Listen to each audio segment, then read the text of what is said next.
Welcome to the OAPN podcast with your host, Adarsh Sakare. No bullshit, no cuts. 100% raw conversations with 0% fucks to give.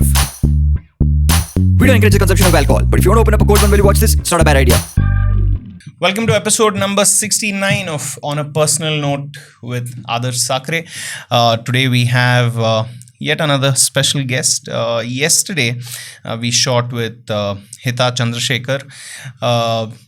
Amazing thing about that was, of course, her web series, The Telgi Scam, is coming out soon, and she had quite a bit to speak about that. And of course, coming from the family that she comes from, it was nice to get a context of some of the things she was brought up with, etc. So if you haven't yet checked that episode out, definitely invite you to check that episode out. Today we have another special guest. Before I introduce her, let's say hi to Mouna, Nanaiah. Hi, it's nice to be in Bangalore. Oh, you mean you're not here too much? No, I mean, namesake, our address says Bengaluru, but it's just that we don't pay toll to get into the city, which is 90 minutes away. So. 90 minutes away. So, I think what's interesting about Mouna is, the need to explore, and this whole need to explore thing, I think, lies in a lot of us. And I mean, correct me if I'm wrong, the term blogger is overused today. And you are a blogger. Yes. You are an explorer, and these things, and you do live up to it. But I just feel like today we live in a time when that word is just a little overused, and it sometimes fails to explain how amazing your content is.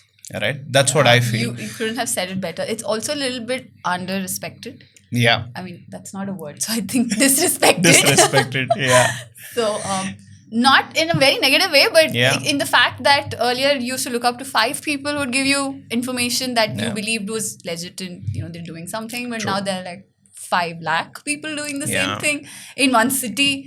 But then again, the credibility also, you have to give where it's due. And as a viewer, you should also know who you're following, right? You can't follow 50 people and then say, oh, Marcella. So true. So I think that's the part of the introduction I want to start with, because there are few legit people in every field, and you'll know who's who. And I just feel like Mouna's content is more organic, more real, more genuine to who she is, and you get to see how she actually lives her life through her content, and she genuinely wants people to get information, enjoy the stuff she shares. And of course, like most of the followers already know that she does this simultaneously with her job, and that must be a drill in itself. And the special thing about today is she's hit a 200k milestone on Instagram. Should be staying there. That's what we're hoping for. 0-0. I'm hoping I will announce it once it becomes 1 or 2. 1 or 2. I think by the time this episode comes out, you would have like crossed that bit. So here's Mouna. Here's her journey. Some of you all, of course, have followed her for years, already know her. But if you haven't got a chance to just dive a little more deeper into her life, this is probably it. If you followed Mouna maybe just recently and you've helped her get to this 200k milestone, great timing, because this episode's going to kind of help you understand her whole journey and of course enjoy it too. So welcome to the episode. Welcome, Mouna. Welcome to the studio. Thank you for having me. How's life going? How are things? Today it's great. Yeah. I can't even remember how I was feeling yesterday. I do know that refreshing Instagram at 7 a.m. was good. Felt nice. Yeah. I mean, you can say numbers don't matter, I do it for the reward, and that's a lie. It comes and goes. When you're not getting followers, it's the truth. Yeah. When you do get followers, it's a lie. I do it for. I just enjoy doing it for myself. I enjoy doing it. Yeah. But it does feel good to know that there's a little bit of reward that you can see physically. Yeah. What has it taken you? What do you think? Did it take as much as you thought it would from you to get here? There have been phases. So I started content creation at least 8 years ago. Okay. So that was about, I think, 2013 I started a Facebook page. So it started with a Facebook page. Wow, OG. And I don't think many people know this, but I used to be a freelance wedding photographer. Oh, sweet. And I had a page. Good money. No. No? Not when you're a freelancer with one camera and you don't have a team, then not. And also I never thought of asking a lot more money because I had my job. So that was never the priority. Through this medium, at least. Through this medium, that was not the priority because I always had a job. So I was always scared that someone will say no and that they'll not pay me so much. That'll bring me down saying I'm not even worth 10K. So I used to I can share numbers, I don't have a problem. Yeah, so please do. I started charging, I think 3K for a shoot. For a day. For a day. Yeah. And people that's charge, I think, for 1 hour they charge 5K now. Yeah. Now, That's a I mean, that was minimum. not now, that was 4 years ago. So It's like beginners saying, I need 5K. I need 5K. Without this, I won't open the camera. Yeah, and then it started with 3, then it started with friends and family for free. Wow. Which is going on even now. But at least when clients and customers started coming, then I made a good 15K for half a day shoot kind of thing. Like I became much more stubborn after a point saying, no, it's a lot more work and I'm not doing this. You gotta really pay me well for me to do this. Yes, I don't need that. But the idea at one point was to start a business and own a studio and all that. 2020 was the year where I thought I would do that, but then COVID, and then there was the 2 month break, which sort of became permanent. So I don't do that anymore. No worries, and I'm going to get into that journey in a little more detail. But I think what I want to ask you is, it took you X amount of effort to get here. Yeah, getting back to the effort. So was it more than that? How much more was it? If you had to you had a perception. The entire journey started with blogging. There's also another word now called vlogging, right? So it started with blogging. So for bloggers, I think it's a little more harder because you post a blog and 5 views you get, 6 views you get, and then Reels changed all that, of course. So the process went on a very high speed because of Reels, no doubt, and videos, because that's where the world is at right now. But when I look at the journey, it's been a decade to get here. And some people get here in 2 months. Yeah. And that's fine because you were at the right time and the right platform, on the right year.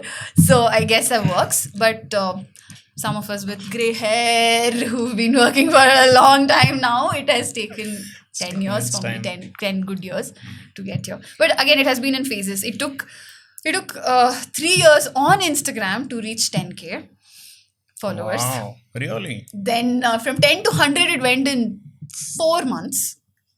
Then from 100 to 200, it's taken a year exactly. Wow. So it's a little unpredictable. It's if you can say that. But why did you want to continue? Why have you done it for so long? I think after a point, it's just an obsession to see how far you can push yourself. At least for me, it's been that. I know the fact that I can quit at any time and not do this because, again, I have multiple things that I can just take up and this is not my primary thing. I guess that's where the passion and the need to see this through. Yeah. I've seen bad movies even though I'm not interested anymore, just for the sake that I've started this, and I'm also hopeful that are you going to bring in a good twist somewhere? Is this a movie that I might enjoy in the last 10 minutes? So I think that's the nature where I'm hopeful and I'm also very obsessed with seeing it through. Does the need for it to make it, or make like a big buck, get these big opportunities, sometimes when the need for that starts becoming bigger, have you noticed somewhere there are days when you just lose interest? You know what? More often than you'd think. It's crazy, Way right? more often. And that's the cost you pay. Yeah. It's the cost you pay because you're letting go of that real experience that you anyway want to have with it. But now you got to do both, right? You can't let go of either. But sometimes if this takes a way, and then you start doubting your own thing. Do I really want to do this? I think that's where being married to a very stable person has helped me. I'm in the extremes. Okay. I always find myself not in the middle. I'm either super excited and I'm gonna like work 20 hours a day to make this happen. I will not eat, I'll not get hungry. And when I used to do these photo shoots, right, I've gone, I think Shyam can vouch for it, I've gone 8 hours without food because I need to finish, I need to get to the client on time, I need to finish shooting, I need to then show them video snippets and upload things and all that. So I've gone without food. But he's the one who tells me, dude, it's not that important. And then I fight with him because I feel he's like, oh, you're telling me my work is not important? Really? I mean, then he's like, I'm not telling you your work is not important. I'm telling this stress is not important. But yeah, I mean, a lot of self-retrospection is required and at very regular intervals is something I've noticed. But to answer the question on, is it content all the time, which is where we have come up with the plan for the year. We do 2 rides, which is not sponsored, which is not for anyone else. So there is nothing we have to give. If I fall sick a day or I don't want to shoot that day, I don't. Yeah. And every time we do a circuit, coming back takes us 5 to 6 days. The laptop, the camera, everything's shut and locked. I do not shoot while we come back. We just talk about the journey. We talk about how our best moments, our worst moments, some learnings, and there's always talk about buying more things for the bike. So something would have broken or something didn't work, something's leaking. So we got to do that. So that helps to keep us sane. We need to do at least 2 trips where nobody's telling us when are the deliverables coming out. So that helps. Really. Perfect. Nice. Let's go back a little. So you went to school in Bangalore? Cool. Yes. I'm born in Virajpet, but I've lived and studied and just been here all my life. Okay. And schooling? Where did you? Clooney Convent. Okay. And then? Not the famous fancy, what is that? CBSE syllabus, the state one. Okay. And then college? Presidency College. My mom worked there, so she got me in 5 years. Mom on the first floor, me on the ground floor. Wow. Yeah, so That's first great. pew, second pew, and I did my BCA. 3 years, all under mom. What were the dreams growing up? Funny. Was it survival or was it like? No, I mean, you've always been told, I think especially in South Indian families, you're always... Education? Yeah, it's top priority. And second thing is, you always know you are either a doctor or an engineer. That is all your dream is. At one point, in schools, right, we used to get this Deccan Herald, but for school kids. Yes. There was this separate version. It was called something. Yes, you had to subscribe. You have to pay some money. So then I thought I'll be a journalist. I was very interested. Like my mom said, Ondu Banda, study, whatever, math, science, engineering, next. So I was like, okay, yeah, makes sense. Mom's right. So that didn't happen. Then I took PCMB for some reason. Wow. In my first pew and second pew. So I thought I'll take up biotechnology. Then that's aspirational, I must say. I got good grades also. Yeah. And I thought, okay, let's do this. And then me and my dad figured out that it's going to take me 15 years to really make money in biotechnology because it's not famous and nobody will give you money. And you have to be a research person getting 15,000 a month. That's not exciting. No, thank you. Then dad and I decided, no, not this. Then it was too late and my cousin sister was studying in Mount Carmel. So I thought, that's a fancy place to go to. Let's do that. And no, my mom said, no, I'm in presidency. So you're going to be in presidency if you're doing degree. And last moment, I said I'm not doing engineering. I wasn't interested. Whatever, rebel face, I guess. I don't know. I just said no, flat out. So I didn't go to my counseling that morning. Parents were pissed. They didn't talk to me for a month. I didn't go. And then my mom said, okay, I have to put her somewhere. So BCA it is. So I did Bachelor of Computer Applications. In 1 month, I came back. I went to my mom's cabin and cried. And I said, I have no idea what computers is. What is the C language? What is that? I am not going to do this. And I cried because my mom's been in that college for so long. Everybody knows her. And my HOD is a very close friend of my mom. So he called me to his cabin and, in Kannada, he spoke to me and he said, Enaitu, ellaru hinge, exam bari, gottagate. I topped that exam, dude. What? I can't even believe it. I topped the exam and I cried in my class when teacher asked me to stand up and answer something on the board. I cried saying, I have no idea what you've been teaching from 2 weeks. Wow, you're that girl who a lot of us envy. I Even can without trying, topped it. I'm like, Such a flex, huh? What? Such a flex No. this is. This is a proper this is the flex problem. moment. This is the problem with the I didn't education try, system. dude. I topped it. What a big problem Somebody who to does have. not know what C language is has stopped. Anyway. That does not sound right at all.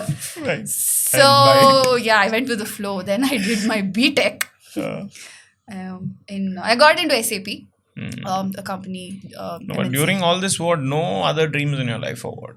Oh yeah, I was a backdrop. Journalist you mentioned. That What? was killed very early. Then what other dreams came while you were I wanted to doing be a this? dancer. Hmm. Thought culturally that would be nice. So I used to participate in a lot of cultural programs. Right from school? Like drama and dance was always there. And in drama I was always a man. For some reason because I had short hair. So Wow. always. And in dance also I used to be a boy. Uh. Because the sole reason I used to choose to be a boy is because I didn't want my parents to spend too much money on costumes. Wow, dude, that's sweet. And women costumes used to be these ghagras and stuff. So they used to always pay double the money than the men. And the boy costumes is what? One banyan, one dhoti. Available in and you every get household. some chini mini things from fancy stores. That used to be like $100. So I always chose to be the boy. But yeah, and in college there was this senior of mine who had some contacts and he used to go to dance classes and stuff. So in Padmanabh Nagar, I think. This is Padmanabh Nagar. Oh! Welcome to Padmanabh Wow. Nagar. So I used to come from Hebbal to Padmanabh Nagar for dance practice. And that guy got us a chance. So I was in the college's dance group, and there were multiple groups. So I was part of the dance group. And we had a nice group, good dancers. And that guy got us an opportunity to dance as background dancers for a celebrity dance show that was aired in Kasturi channel. Sweet. And this is what, during your degree? First year. First year. So then first semester I topped, no? Second semester obviously that didn't happen because I missed a lot of classes. And mom said, good job, you've come in TV once or twice now, we've all seen you, we know what you can do, but get back. So she made me quit. No, but I'm grateful that she did that because I don't know what would have happened or where I would have been dancing somewhere, but I'm sort of happy that you have all these multiple aspirations that your parents are right there to shoot it down and tell you, come back. Yeah. So then that dance thing kind of took a backseat. Yeah. And then Totally. any other? After that, it was too late, you know. I mean, you're in second year, and then before you know it, you're in final pulled year. into finals You're giving mock You interviews. have this one goal. Just campus Bag a selection. job. Campus selection, and there was also a lot of fear about going out of campus without a job because that's more difficult to get in. Campus selections are easier. So the first two I failed miserably in analytical round. I had no idea what an analytical round is also. So I failed miserably there. Third interview was in this voice company. What do you call those jobs where you're on the Call center? it was not a call center, but they had the voice process. Voice process. Okay, voice got process it. Team. So yeah, I got in there. The question, the answer that I gave for the interview, which got me the job, was tell us a story that you recently read or you liked. Narrate it. Narrated. And I had read the last book of Harry Potter, so I narrated it. I was very passionate about Harry Potter, so I narrated that, and I got the job. So then I started feeling a little better about life and myself in general because I thought I cannot live with my parents forever. They are not going to feed me. No, they're not going to feed me. My parents are not one of those, it's okay, beta, whatever, no. So I came back with a job, that was good. The job won you some freedom also, like, Yeah. you know, you could figure your own life. I could. And then that was the first step. Since I was confident, I think it's a domino effect, right? Yeah. You get one and you're confident enough and you feel a little, okay, I can take this. So then I got into HP, then I got into Infosys, and I got into SAP. And EY. Wow. So, but the SAP was the only one which was offering work and study, build program. Oh, nice. Which is what worked for you. Which is what worked for the me. flexibility. And, Where did the whole bike thing start? Was it because of Shyam? No. Where did the love for bikes kick off? He's obsessed about bike. The love for bikes started because of my dad.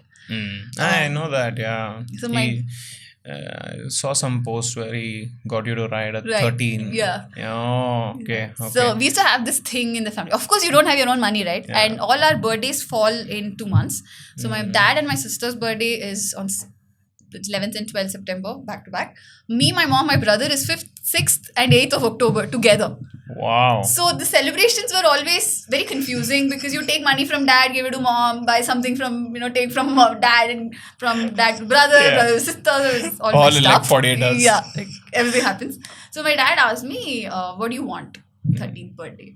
And I said, I don't want anything. Teach me to ride the RX. Why you fancied him riding it? Is that what it is? No, there's Like, another did he look person like in my this? tuition who was riding it, and I was like, that is something. Nice. How would that be? But also, so RX was my dad's first bike he ever. Sweet. Not just bike, first ever thing he paid and bought for himself, and he was 19 when he bought the bike, and that was from his first salary. So I've always sat on the tank, roamed around. We used to stay in Mattikere, much closer to Bangalore, or in Bangalore. So we used to stay in Mattikere, and I used to ride with dad, sitting on the maroon tank. So that's a very fond memory that somehow you can't forget. Kept resonating. Yeah, and the only reason I moved from the tank to the back seat because my sister was born 4 years later. That's the only reason I went behind.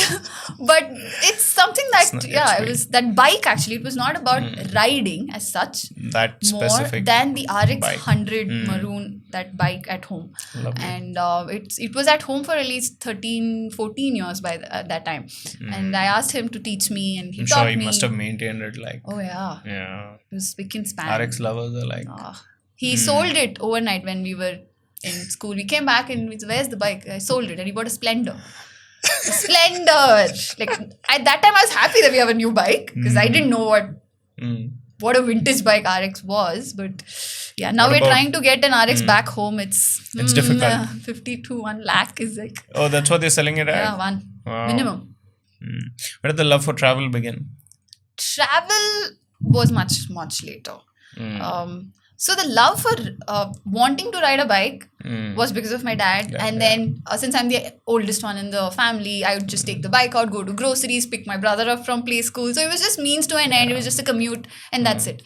Then I met this guy. He Shyam. spoke so passionately about bike. I'm like, that's a machine. It doesn't speak, it doesn't do anything. Why are you so like, obsessed? Oh my God, are you listening to its sound? Do you hear that finesse? And Shyam has a way with words, he uses a lot of big words. So I was like, all right, this guy is really passionate about a bike. And then actually when I got into photography and I used to speak like that about my camera, is when I could understand why he speaks like that about a bike. And I guess eventually we started riding together.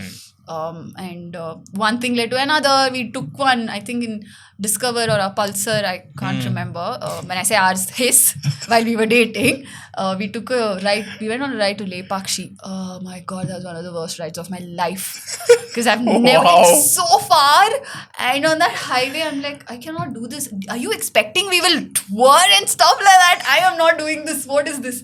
So he was very disappointed, and then he took it upon himself to research and see how are other people doing this? How are people riding? What is it? How are two people doing this? So we started the whole journey where he really wanted us to do things together. And I love riding, but just a little bit, and not as a sport. Yeah. For Shyam, not it's Bangalore been a to sport. Ladakh. Yeah. At that time, if someone told you. Like, mad or what? I will come in flight. I'll meet you there. Yeah. So, but also before we did a long journey like that, we got engaged. Yeah, okay. When I say engaged, you know what it means. I told my parents I'm getting married. I want to get married. Not I'm getting married. I want to get married. I want to get married. 3 years later, they said okay.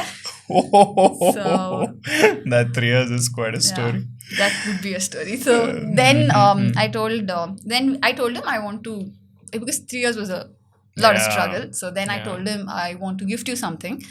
And this is when we were earning put together much lesser than what we have right now. What you have now. So I told him, I'm going to buy you a bike. But at that time also I was giving a lot of, what is that? What do you say? I would tell my parents where my money is going. Okay. So I couldn't like really buy it. Mm. Yeah, I used to be accountable. That's the word. So I couldn't really buy it for him, but it was a gesture, okay? Because I'm pretty sure from the background he's going to shout and say, you didn't even pay a single EMI. Why do you keep telling people you bought me that first bike? I'm so missing a third mic here right now. Shyam deserves a mic right now. But you're lucky, man. I'm telling. I mean, you're lucky that there's no third mic here. I've been telling. We need a third mic. So, because he's done that before, I very nicely, like, to be a good wife, I say, I bought him the first bike. And he's like, you never even paid a single EMI. Probably the first check that you have to give for the first month. So I told him, I want to buy you a bike. And me and my friend, we thought we'll buy it for him. Because at that time I didn't know what goes into buying a bike, and then we realized that he's going to have his nuances and his things that he would want to look at. He'd want to before the decision. Yeah. And this is not when I wanted to ride or own a bike, so it didn't matter. It was more for him than yourself. Yeah. So there were two bikes in 2018 which he wanted, Dominar and what was that? Himalayan. So he really wanted the Dominar, but this is where I think I married the right man, because he really had more pros for the Dominar, but he bought the Himalayan because it was more pillion friendly. Wow. I was like, 1 month to the wedding and I'm so happy. Right decision. That 3 years time didn't matter. I was like, this is it. This is what it defines it. Yeah, I'm marrying the right person. So then on it started actually. It's been 6 years. 6 years. 6 years since you all got married? 5. Since you got married. Of course, your travel started, before the wedding, and you had seen a few places. But who got out the content bit? Like, who wanted to start content? I wanted. And also, a follow-up question: when was the first time you made a buck out of content? That was a big deal. Yeah. So because I already had the page, right, based on which I used to get clients and people used to book me for weddings and stuff. I also had an album separately called Travel, just like that.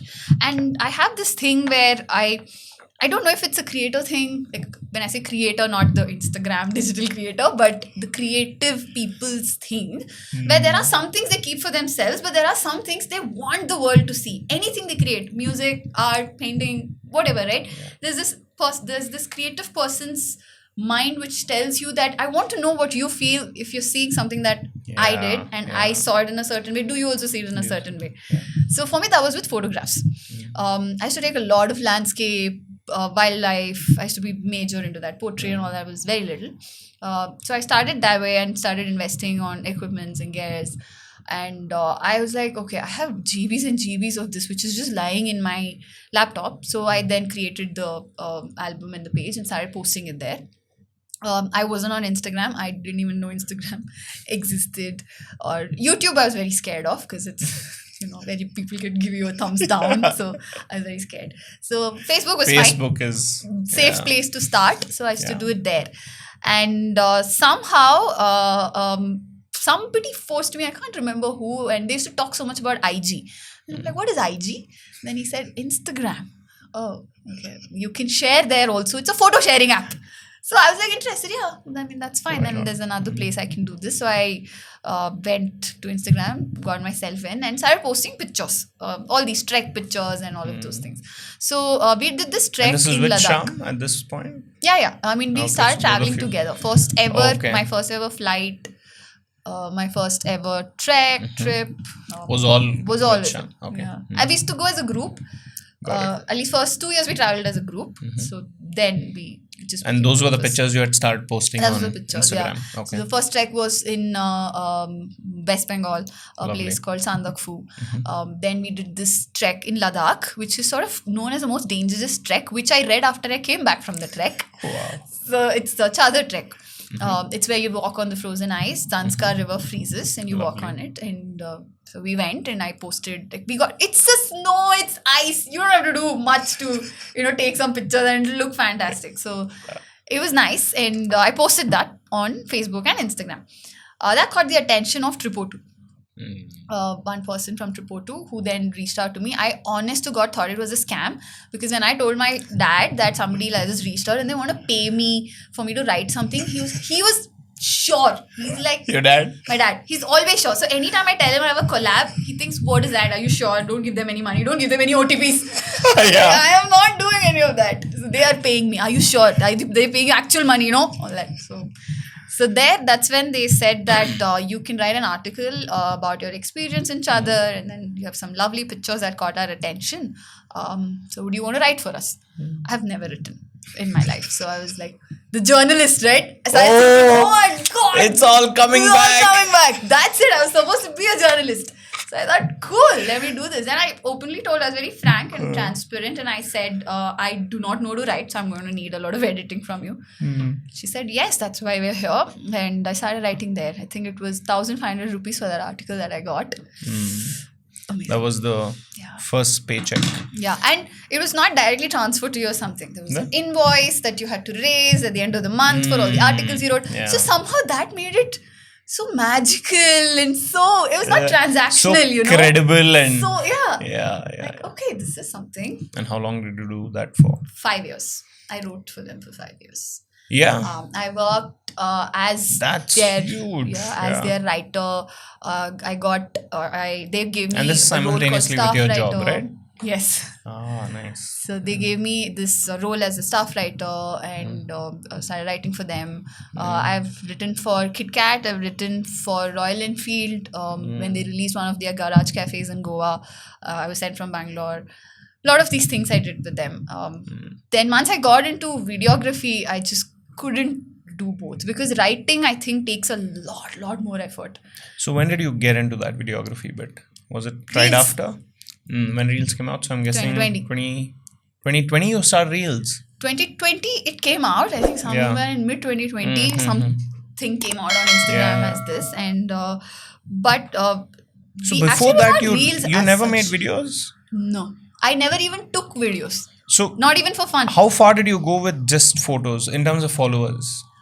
Not much, right? Followers on Instagram, not much. I guess 2K. That's it.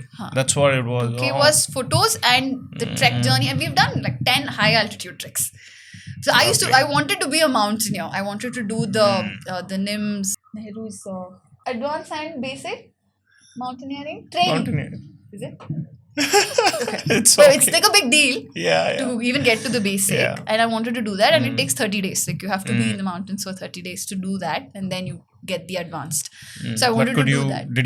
You couldn't go through 30 days with work was something difficult. that I could never do. So I always thought I'd probably approach my company, because SAP is very flexible, and it's a good place if you have another passion where you want to and they really support it. They do support a lot. So I thought eventually that's where I'll get, but trekking and photography is what got me to 2K, but it got me a lot more credibility than what Reels are bringing in. That is, in retrospection, something I noticed. On what medium? Any medium in general, like if those 2K people who were following you for your photos, right, really did want to know about you and what you're doing. And would do the itinerary that you give them. And there would be genuine conversations. There were no trolls. There were no, anybody can do this. Now I know this information. There's better information out there. You know, there was no comparisons and all that. So the bonds and the relationships I have built with 1.5 to 2K people and just photos, I feel is more stronger and is long lasting. Has 2K lasted. to 200K is a very different thing. Huge. Yeah. So those reels were you traveling basically, and you started. So initially, we started in 2020. We had a lot of time in hand, of course, and everybody was doing something or the other. So with FOMO, we started a YouTube channel. Like everybody's doing things, so I think it's possible to do it. So let's start. What is it that we've been very scared of? Videos. We've never done videos. Very scared of it. Scared as in terrified. So I'm supposed to be talking when something's recording me. It's not something where I can just face my just do that and take a picture and you're done. No, you have to speak, and you have to be you have to give all these expressions and speak, and you have to be so articulated. I was like, okay, let's try. So that's where Shyam was for the first time in a decade. He came in front of the camera and supported me to build this playlist of motorcycles. So we thought, okay, what is the one topic that you would also be comfortable with and I need help with? Motorcycle. So gears and stuff. We thought, okay, let's do a motorcycle 101. Basic. How do you pick a jacket? How do you pick a helmet? We realized when we were talking that some things that Shyam would say as a fact, I was shocked with. What? The helmet's not supposed to come here? It's supposed to be here? I always thought, this is all you have to see. And he's like, no. I didn't know that myself. You get a headache. Wow. I didn't know that myself. And I always thought helmet's supposed to be loose. Like I should be free. You're not supposed to be snug fit, but not too snug. So it's supposed to not be on your forehead. Like a whole bunch of things. So I was like, interesting. I mean, this is something we should shoot and tell to other people. So the first video on YouTube, I started a channel on YouTube. And we made a bunch of videos, I guess 8-9 videos on just gears, bags and how to put it, how to mount it, what it feels like, all of that. So that got us some confidence. It is very funny. You should don't watch it. It is very funny. It's there? It's there. Don't watch it. We start the first scene of our first ever YouTube vlog is I'm sitting on my phone. And Shyam comes with coffee, tea in both hands, and he gives me and he said, "Hey, what do you think about riding there?" And I'm like, "Well, now I think it's required, but remember that and all that." And I was like, "Oh my god, now I watch it." God. Like the worst ad ever. Oh my god, cringe. It's very But well, that's nice the definition, no? Like, I mean, at that point for y'all, like, that was the... We thought we were doing... Yeah. Whoa, mind-blowing job. Yeah. So many high fives we've given after every shot. This is brilliant. Oh, and then there are these friends, no? But then that's how you start also, no? Yeah, that's also there. Bro, wow. This is the scene. Dude, what is this? Amazing. And we're like, hey, everybody's saying it's good. We did a good job. So that's how it started. Nice. Then I think YouTube, I'm still experimenting quite a bit. I find it really hard. But did you get a following on YouTube? I reached 1K last month. Okay. Wow. That also, it was at 996. So I woke up one morning and then I took a screenshot, put it up on Instagram. Any lovely people here, Please. 6 people who want to go to YouTube and please click subscribe. And I got 35. YouTube is a very different game. Yeah. I think it's a very different game. I put the same video on YouTube back to back. So I put once on Instagram and I see if it's doing well and I put it on YouTube also. Lovely. So I put this video which in 24 hours reached 1 million. Oh, lovely. I didn't expect. I expected 25k, 30k max. So you sort of get a feel when you put out something, right? How it might do. How far this will go. Yeah. How fast it will go. So I thought 25, 30k. I went to 1 million in 24 hours. I was like, okay. I'm a skeptic. So I'm like, let me go retrospect and see why did this go? What are the kind of people who watched it? What are the kind of comments? So I put it up on YouTube. It went to 3k. And that made me more happy. The 3k versus 1 million, right? Because on Instagram, going viral has become very easy. And I mean, Reels have helped you also, no? I think that is where it has, but the satisfaction somewhere lies with knowing that the 7 subscribers I got on YouTube will stay.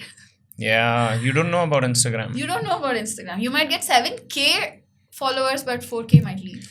So. Yeah, it's also this, like, when you have a trip and you've made like a reel about it, it's 90 seconds and it's done great. I mean, amazing, you're happy, but it hasn't done justice to what your true experience was. And you'd want them to come onto YouTube and probably see a longer format, because if you just commit to that, like, they'll realize what you're actually doing. And you're like, okay, 1 million people have watched this 90-second video, at least 100k of you go watch this. You think this is great, look at this. Everybody knows about Bangalore to Ladakh. That sort of put us on the map actually last year. Even though we were doing a lot of rides and all that, Bangalore to Ladakh was something that Shyam wanted to do. We've done Ladakh circuit in Ladakh by renting bikes there 3 times. Lovely. And I was like, why again do it? We've seen done no. And he's like, we got to do it on our bike. And so he's also put that in me now, that we have to take our K vehicle to places, we have to take our flag to places, we have to be on our bike and take a picture there here. Not about the picture, that's mine, but that we got to be somewhere and do this, and we have the freedom that we did this. So when we did the Ladakh ride is when I realized that there's a lot of potential in what we do. And if you post it the right way and you say it the right way, you can build a brand. There's a lot more doors that will open up. More, yeah. So from then to now is where, again, I never announce my rides, but I announced it 7 days early this time that we are riding, and I always ensure that I reach somewhere else before I say I'm somewhere else. But fingers crossed, I'm trying something new, so I'm hoping it works. How has the relationship with brands worked out? I mean, are you happy with how they've come through? So there are categories of brands that I've noticed. There are some people who hire agencies and they just care for things. So that's a little more easier because those people are, I guess, more trained. They know how to respond. They know the pros and cons and how to speak and things like that. Right words, but when you speak directly to the owners of certain brands, that's where it gets tricky, because the owners, I feel, sometimes are not able to see beyond their baby, which is their brand. Yeah. So when you suggest something, it's not probably always, or if you give a feedback, and I always give feedbacks after everything. During, I don't interrupt.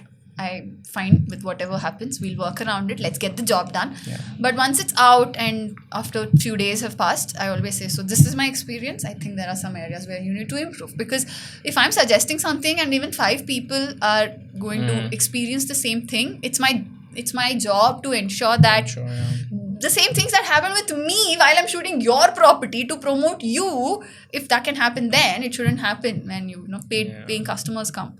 Yeah, you got to drop the ego to listen, and that's not easy, That's one major problem. And also somewhere, some of these big brands, I am sometimes really shocked at how badly their the whole plan is. The whole process is.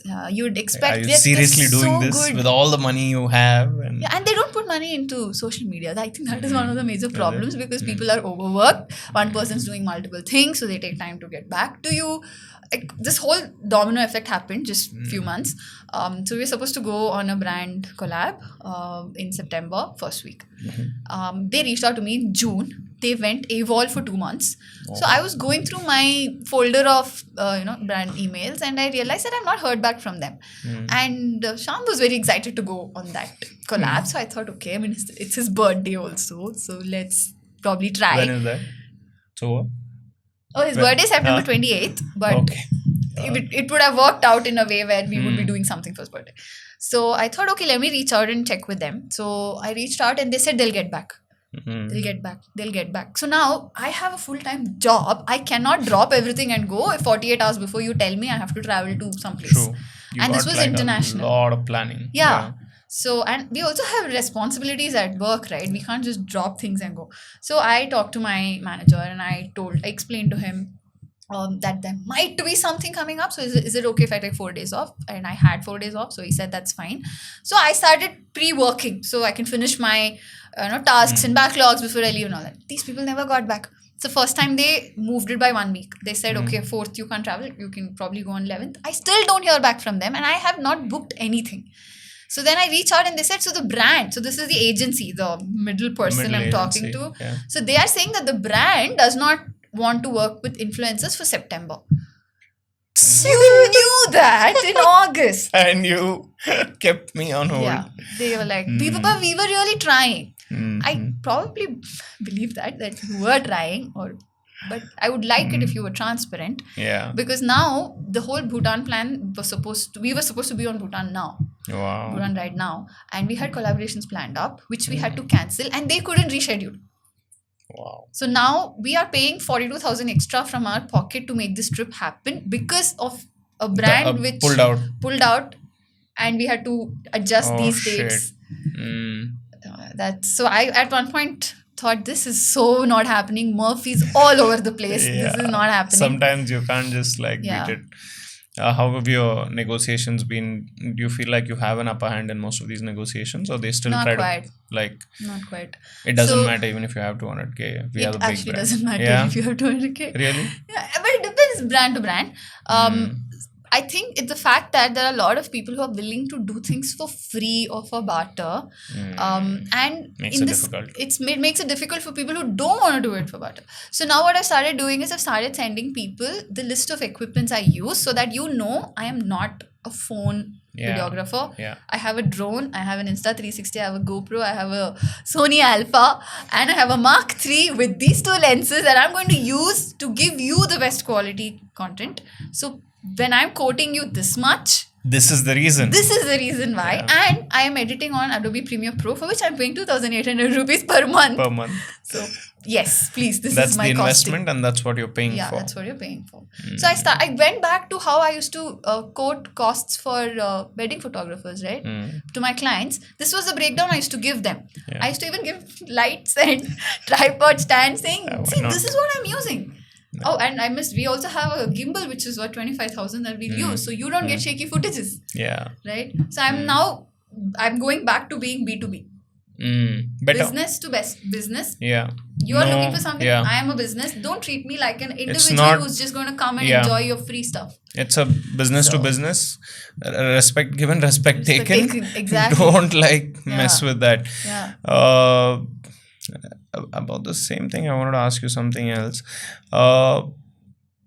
This whole quotation thing and everything else, how did you learn what's the right price? And I still not sure there is a right pricing, but it again depends. Do they come to you with a budget? Some happen? people do. So it's usually the people who have hired agencies who are more sorted in these things, because they know a budget and they have a range. They can probably, if I quote 25,000 for something and their budget is 20, then they'll tell me I can go to 21 or 22. Is that fine by you? Things like that. Another thing I've realized is when you're bringing down some of your cost, you need to bring down something you are offering also. Yeah. Because if not, it's just roadside haggling, right? True. That doesn't make sense. So if I'm going to give you 4 videos for 20k, then I will give you, and your budget is 15, then I'll give you 3 videos. Yeah. That's how I also have to keep up my respect. Yes. It also shows value. Also, it says, so you just randomly reduced 5k. What? How did you randomly reduce, right? Because you are not randomly reducing. Yeah, so it also matters. So that's that. I really hate. I feel like I should just hire manager or someone who. There's can do nobody this. who's working with you all now. No, it's just me and Shyam. And Shyam handles most of the tech part of our entire journey rides. So now on this ride, the itinerary is mine. Where we're stopping, where we're going to stay, all those things are mine. And he cares for the bike, the servicing, the items of the bike. What should we do? What should I wear? All of that. Yeah, the gear. So I'm generally, it's okay, no, I need my fingers, so let me just wear some gloves. And he's like, not happening. I'm buying you these gloves which have this. So when you fall, this will happen. When you slide, this will not hurt you. All that he will explain. So that's on him. Is there a blogger community that you're a part of? Yes. Where they all worship you for 200k followers? No. Is that how it works? No. I hear stories where, people are like, Hamara bhai, Didi's doing this kind of thing. I think it's big up north. Somehow. The YouTube vloggers, right? It's the worship culture is big up north is what I felt. I think in south, every alternate person is doing something or the other. So they do know where you come from and what it is, and I don't think it's worship worthy or something there yet. But there are some people who have good following and good network of people who genuinely like them. But that also takes some time. It comes from the fact that you are willing to be bold. Yeah. I don't think I can be something I feel about myself. I will work with you. I'm a very diplomatic person. So let's say you've hired me for something. It happened with us recently. We went on a stay, stay was beautiful. And I wanted to take Shyam there always. 2 years ago, I wanted to take him there because I thought it was really, really nice. It took me 2 years to go there. But in between, we've gone to so many beautiful places, right? So many better places. Now we know, okay, this wasn't that fancy as I thought it was 2 years ago. 2 years ago, it probably was. So we went there and the management was really, really rude. rude to us. They For what? invited us. For the place? Yeah, the place. Because again, the people who sent us was a middle person. So the owner is not really involved, and the management, it's not even the owner, it was the management that they were not really Might involved. not know why They you're don't coming know. in and this and that. Yeah, for them it's extra work that they have Yeah. to do to ensure you get the rooms ready to shoot, and there are times when they put us in one of their lowest rooms, but they expect us to showcase their best rooms. Damn, that's really sad. Stay in like this basic room, but you show portray like, us, oh so shit. ma'am, tomorrow by 11 this person will check out, so we will Damn, clean son. and give it to you. 1 hour, can you finish shooting? I have done that. I say yes. And they clean it, keep it ready. Keep it ready. You We go and shoot and get out. when people see, oh my god, you shit. stayed in the duplex. Yeah. Wow, in the duplex. that's a crazy thing. There have been those experiences, and earlier I used to think it was about me. No, I It's think not. I've I think realized it's even not. if someone had a 500k or a million followers, I'm sure like somebody couldn't, if they had to do that, they would do that anyway. Hmm. So from there, I guess it's both. Like then I went back to the middle person and I called them and I told them that I'm fine with it because I know how you work, and this is. It's okay. This is like the 8th property of theirs that I'm promoting. So I'm like, this. It's fine by me. I'm okay. But I wanted you to know that this is what it has been. And then went back and checked Google reviews. There were a lot of people complaining about the management. Yeah. So then now we've taken it upon ourselves where I've detailed explained what was the situation and what it was like. Now the boldness comes into picture where I would have posted this in my story saying, you call me here and this is what you do. Yeah. I don't think that is beneficial to anybody. I have a following. I have a responsibility. I cannot, again, it's not the owner's fault. It's not the people who are working there. They really need that job. So me going online and posting something about this one person who's the manager, who's done something, there's always ways of doing that, right? And it's not even in your control, no? That's the not. thing. Even if you make a big mess about it, chances are there's just going to be another blogger who's going to face the same thing. Yeah. And I don't want the repercussions of what we do. I believe in the butterfly effect. Oh, it's lot. real. It's real. And I keep going back to thinking that what I'm doing right now, I would like to believe that us talking this today, even if like 5 people watch it tomorrow and one person takes away something from it, that this whole thing's worth it, right? So the butterfly effect is so important to realize that you can go and post if it's such a horrible, traumatic incident that has happened to you. Of course, use your following. But then again, there's always 2 sides to a story. Yeah. We all know the Zomato fiasco, right? Yeah. Of course. We need to be really careful. Yeah. I want to just park the business side a bit here. Like after all this travel, what has travel done to you? Like, what does it mean to you now? You didn't start out as a person who dreamt of going into the mountains and riding, and life happened to you. And what does it mean for you now? Because now is an integral part of who you are and your experience of life. Yeah. So there was always an external entity why I traveled. I either traveled to photograph the mountain the best. I'm on the peak and I'm standing there and I need a picture of myself doing this.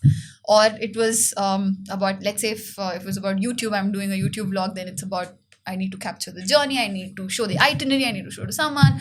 And then when the brand collabs started coming in, it was always about the deliverables. Yeah. But in between all this, it's funny how the whole concept of travel has changed for me.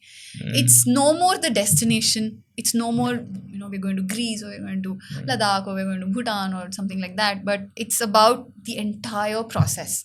And I've realized that you're already traveling in your mind the minute you start talking about or thinking about where you want to go. So it starts from there. So it's the whole process. The whole thing is a package for me now. It's not for something that I'm traveling anymore. It's traveling with Shyam. It's the dream we have about doing some things, and going on a bike is one aspect of it. And sometimes when we're going on a flight, we feel so relaxed. So I get to sleep 3 hours. I don't have to sit behind, very attentive, we can sleep. So there are multiple aspects of why, and sometimes we think, we've not gone on a train in a long time. Let's do a train journey. So it's all based on the environment. It's all about our mind and the phases we are going through. Yeah. So it's not one thing anymore. It's not rigid anymore. It keeps changing. And for me, it's not about number of places or checking off the list of countries or something. We, like I said, 4 times we've gone to Ladakh, and I'm again thinking December will be nice. Shyam's like, it's too cold. I'm like, let's go again, it'll be fun. So I used to be one of those people who couldn't afford to go to the same place twice, because you were earning very little, and then it was important that you see something different with the same money. But all that has changed. So Lovely. I can go to the same place with the same itinerary, do the same thing, because I know my experience is going to be different. It's never going to be the same. Lovely. Give me like a big dream you and Shyam have that probably nobody knows about. Choose whichever one you want to tell. But give me a big dream. That sounds almost unrealistic. And I'm sure you have something. So one longest dream that we both have had is to have a house up in the mountains somewhere. Shyam's a musician. He's a drummer. Nice. So I've always wanted him to teach. So I want us to have a house. You know Heidi? I don't know. Heidi was this cartoon. Oh yeah, Heidi. Yeah. So basically that setup and a house. And him teaching the village kids to drum or whatever he does. And I will also teach people and be there, and we document it, and we occasionally do our rides and whatever we want to do. That's been the longest dream. But an extremely unrealistic but achievable dream we have for a few months now is to do a motorcycle world tour. Oh shit. And it's in the works. Has it been done? I think so, right? No, but you're done. Yeah. There are records around how fast people have done it. It's not just. What's the fastest? There's a person called Deepak Kamath who's done about 60 countries in like 59 days or something. Oof. Wow. On the bike. On a YSD back in 1994, 2 hours. So you can imagine that. That's a very big dream. Yeah. We don't have numbers of how fast or how slow. But it is a dream that you'd want to do, right? Yeah. At some point. Yeah, I'm pretty like we were just talking if we should take our bike to Andaman. When Bhutan wasn't happening, I was like, Andaman, let's go. And then we realized that there are a lot of laws in Andaman, right? Because of the Jarwa tribe. Yeah, and you can't. Can you take your bike inside? You can't. You can. Maybe only till the ferry. In the port, only in Port Blair you can, and that's so small and it doesn't make sense. But then we thought Sri Lanka. Then one thing led to another, and we're like, dude, what is all Sri Lanka, Bhutan, world tour? We'll do world tour. So we now have a board. Do you remember reading about this family of 4, the parents and the kids who went from Bangalore to London in a car? 800? Alto? I don't know. Something like that, right? Yeah, I think Fiat Linea. Bangalore to London. Yes. And I read that in the newspaper, and that morning I was like, this is crazy. Right? You just wanted, and that's why I asked you if you have like an unrealistic dream. And I think, I think you should definitely plan it. I recently learned a new word called dinkies. Okay, what is a dinky?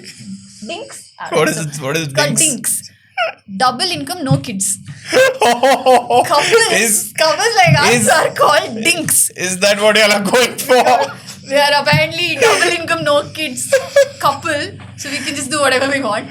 So now the new dream is not a new dream, but we have fun dream to write the entire world and cover those routes. And that's a good life. That's a very good life. And I think we can live out of a motorcycle. I don't think we'll have a big problem with that. We're sorted. But some of these dreams will, ask you to let go of a lot of these commitments you have. Yeah. You've thought about that? One thing I've also realized is I used to try to hold on to what is and fear what can be.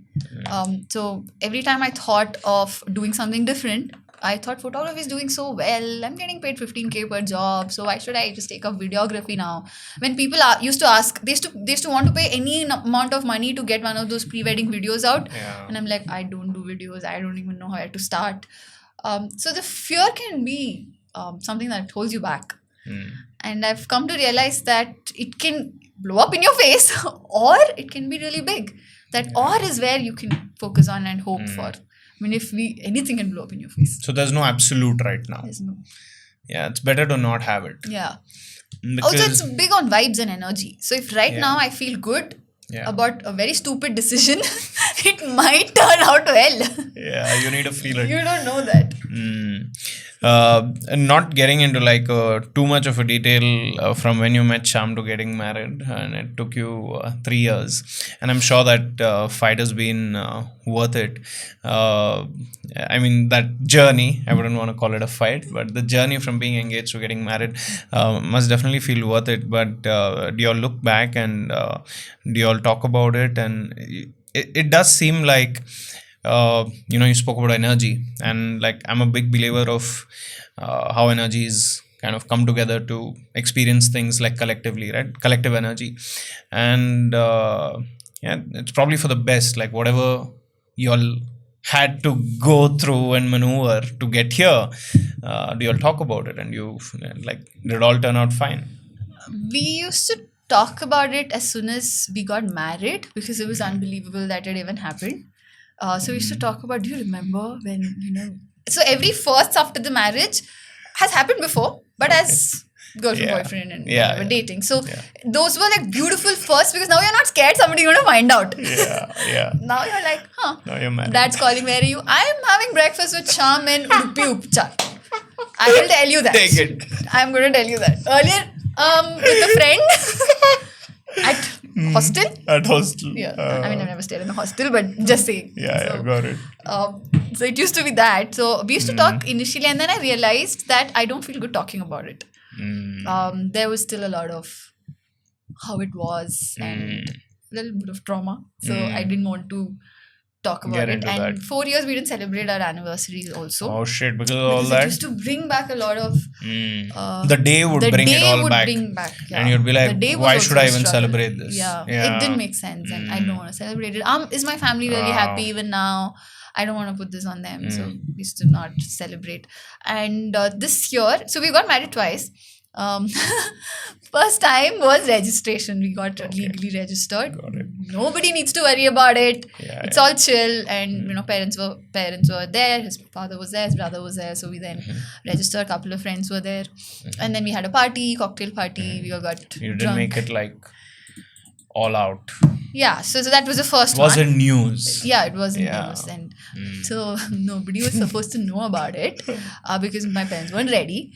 My younger sister, so excited. She loves Shyam. I think she'd rather be his sister than my sister. Sweet. And she was so excited about it. She posted it on Instagram saying, so happy today. And she posted a picture. Oh. A lot of my cousins follow her. At that time, I had blocked a lot of them, so they obviously didn't know me, but they were following her. And in 1 minute that I saw the story, I had got 2 calls from my cousin sister saying, wasn't this supposed to be like hush hush? Private. And then I called my sister, what did you do? She's like, taking it down. So by then, it was too late. It had already. Yeah, and then everybody started getting calls, and then then they all agreed that okay, we'll have a. Before the gossips blew out of proportion, That's actually. we thought let's do a thing which we were planning to do anyway. And it was also we got registered because we were planning to move to US. Oh, that's another thing. But that didn't happen. I'm glad it didn't happen. But that's why we got registered. But see, I'm a very private person. Like I'm an introvert. And I'm a very private person. My neighbors wouldn't know I'm in the house or no. That's how private I am. So I wasn't going to announce and do a big deal out of anything. But then it came to it where sometimes you have to feed the society. And control the story. So then we thought, okay, let's do this. Let's invite everyone and let's show them how amazing this is. So a disappointing thing was that when we started planning the reception, which was 2.5 months later, the suggestions that was coming through was parking lot venues and small dingy venues here and there. And I'm like, what are these options even? I'm not doing this. So then I stopped involving people. I went. Shyam and I went ahead. I on Instagram or somewhere, I can't remember. I found this wedding person, and they had a venue. We went, checked it out. It was a beautiful lawn with a courtyard and a swimming pool and this whole setup. It was in Hennur, close to where we were also. So we're like, fine, I'm doing this. I booked it, and and the whole setup. I don't want to say this, but I really want to say it, that everybody who came that day expected a parking lot, but they got something massively beautiful. Lovely. And that's what I wanted to show. I mean, it need not be horrible experience for everyone who comes, because I've seen when it's an intercaste wedding, people will come, put their heads down, nobody's happy, they act like they're in someone's funeral or something, it's the truth. And they don't even take photos and act like, if I seem happy for you, somebody else is judging me. So that's how they used to be. So I think I changed that, and people even today in my family talk about it, that that was a beautiful ceremony. So it was a beautiful wedding. Have you gotten comfortable with that whole thing now? It's gotten better. Yeah. Can you celebrate like a wedding anniversary now? Yeah, so this year we realized it's our 5th wedding anniversary, and I suddenly felt very bad that it's been 5 years and it shouldn't take this long to get over something. I mean, also there's no timeline, but it just like that. This June 30th, I got up, went to him, and I said, I'm ready. Let's celebrate. It Sweet. took me 5 years, but it just happened. It was not something that I sat through and thought of or something, but I immediately realized 5 years, dude. Took us 5 years. Gotta let this go somewhere. No, but I think why not, right? Like you mentioned, okay, the first 4 years you didn't celebrate, and so be it. That's your experience.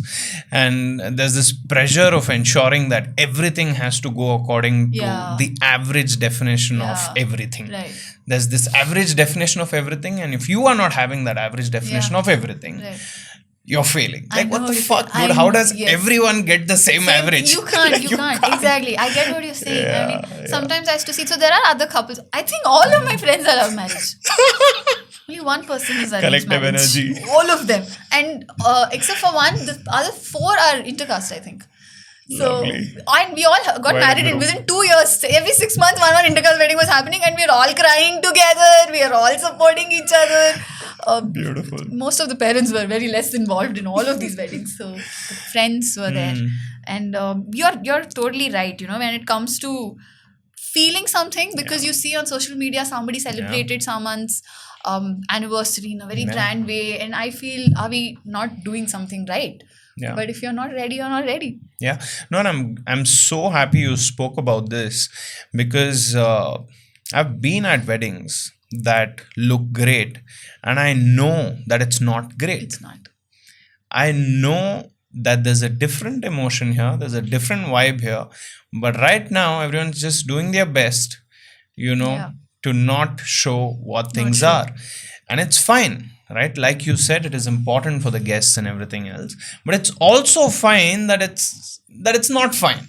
Right, it's okay. Let it be. Things work out, dude. Like, just because it's a wedding reception, why is it that it has to be 100% perfect? Right. There's the beauty in imperfection, and I just feel like probably this is what's gonna make both of your journeys beautiful, right? Like. And not many people are going to have that. Right. Like, maybe they've had the best wedding, but show me the experiences you're going to have, right? Like, great job. Your wedding was your best day of your life. Like, marriage is the best day of my life.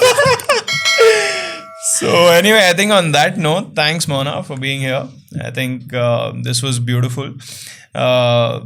People like you, I think, are truly inspiring. And it's the very reason we are doing this. It's the very reason we are doing this, because we want to document journeys in a way that nobody else has. And we don't want to call this an interview. We want to call this a conversation. And you've lived up to that. Thank you so much for that. You had no second thoughts on sharing whatever you want to talk about. And I feel like that's who you are as a person. Shyam, thanks for being here. Maybe we get you on the next episode. I'm just going to watch. You want your trajectory to go up. I'm sure people are going to watch Shyam. But anyway, thanks, Mouna. Any final message to the people who have supported you? I think yes.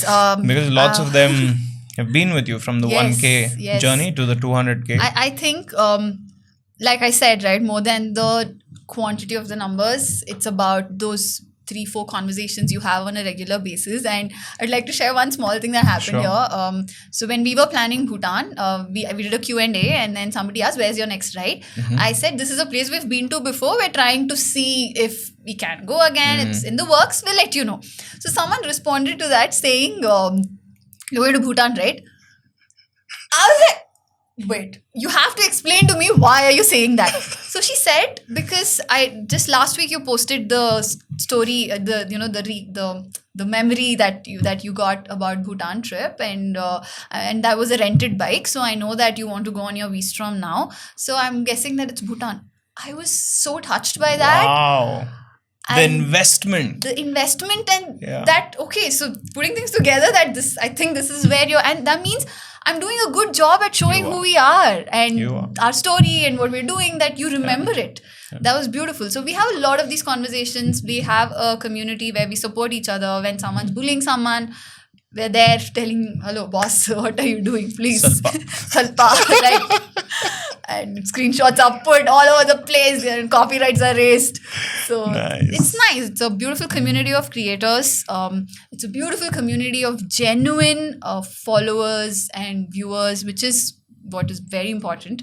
I would just like to say in the end that there are, as to 100 videos you would watch earlier, now there are 10 lakh in a day that are coming out. Do not treat them like legal documents. Yeah. They're for entertainment, Yeah. and mistakes can be made. So just be kind. Be kind. That's all. On that note, this was Mouna Nanaiah sharing her personal journey on episode 69 of On a Personal Note with Adarsh Sakare. Thanks, Mouna. Thank you for having me. Thanks for being here. We'll see you on the next one.